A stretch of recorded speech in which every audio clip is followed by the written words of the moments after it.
មានធ្លាប់គិតដែរឬទេគិតពីមនុស្សម្នាក់នេះ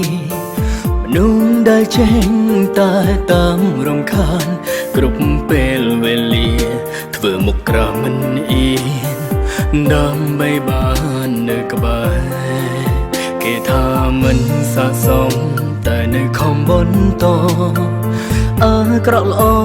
ត្រៀមចិត្តរួយហើយស្រឡាញ់តែម្ខាងមិនមែនងាយស្រួលឡើយក៏មិនអាចបង្ខំបញ្ជាចិត្តមិនបានទេមិនដឹងដែរថាមកពីអ្វីបានមុំគេត្រឹមមួយថ្ងៃក្នុងបេះដូងច្របល់ច្របល់គុំរើអើងក្តីស្រឡាញ់ក្តីស្រឡាញ់ដែលគ្មានថ្ងៃប្រែមិនបង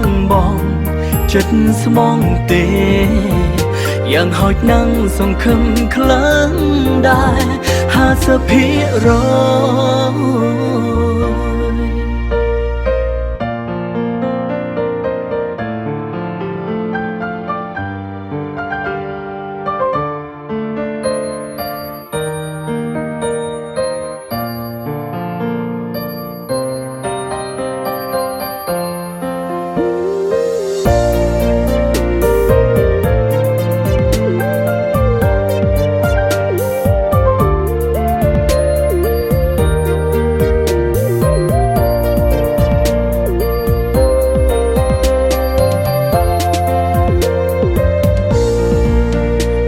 ខ្លះចង់ដកថយមិនចង់ឲ្យគេធន់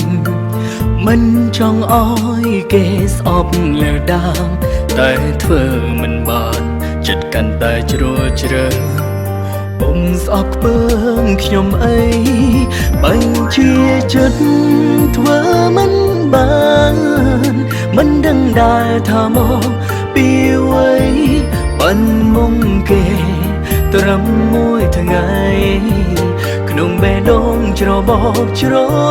បល់គុំរើអើងក្តីស្រឡាញ់ដែលគ្មានថ្ងៃប្រែមិនបងចិនស្មងទេយ៉ាងហោចណាំងសង្ឃឹមខ្លាំងដែរ50%បញ្ជាចិត្តធ្វើមិនបានមិនដឹងដែរថាមកពីអ្វីបានមុំគេត្រឹមមួយថ្ងៃក្នុងបេះដូងច្របល់ច្របល់គុំរើអើងក្តីស្រឡាញ់ដែលគ្មានថ្ងៃប្រែ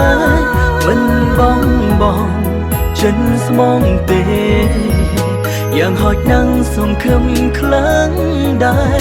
50%មិនបងចិនស្មងទេយ៉ាងហោចណាំងសង្ឃឹមខ្លាំងដែរ50%